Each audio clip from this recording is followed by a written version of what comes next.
Du rebondissement dans l'affaire Balthazar en Guinée équatoriale qui ne finit pas d'alimenter la polémique.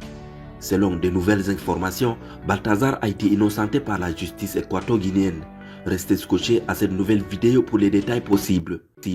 Mais tout d'abord, si vous êtes nouveau sur la chaîne, n'oubliez pas de vous abonner et d'activer la cloche de notification pour ne plus rater aucune de nos prochaines vidéos. Alors bon visionnage.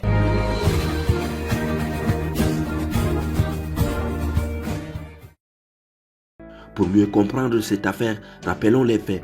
Octobre 2024, une enquête est ouverte pour détournement de fonds publics en Guinée équatoriale. Dans le cadre de cette affaire, des téléphones et ordinateurs de Balthazar Ebang, directeur de l'administration fiscale, sont saisis. L'équato-guinéen interrogé par les autorités se trouvait en détention préventive à la prison de Black Beach de Malabo lorsque les vidéos de ses relations intimes ont fuité.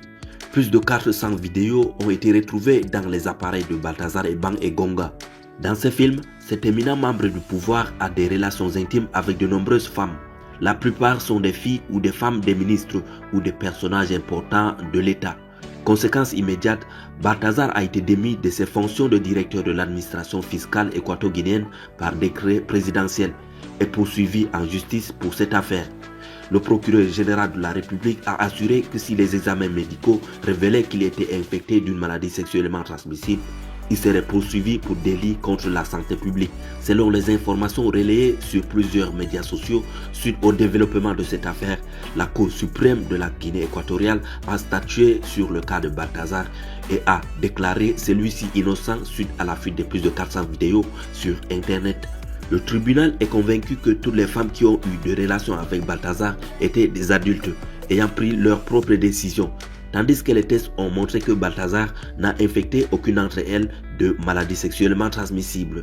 Le tribunal a également expliqué que, d'autre part, de nombreux hommes qui étaient les maris de ces femmes ont remercié Balthazar de les avoir aidés à découvrir le comportement réel de leurs épouses et beaucoup ont décidé de divorcer officiellement. De son côté, Balthazar a déclaré qu'il intenterait une action en justice contre tous ceux qui ont divulgué les vidéos compromettantes de lui, affirmant qu'ils avaient envahi sa vie privée et l'avaient exposé à sa femme, à sa famille et la société en général. Pour l'heure, nous pensons que cette affaire est loin d'être terminée, puisqu'elle implique les épouses de plusieurs autorités en Guinée équatoriale. Veuillez nous écrire en commentaire pour vos avis et surtout de vous abonner si vous découvrez la chaîne pour la première fois. À bientôt.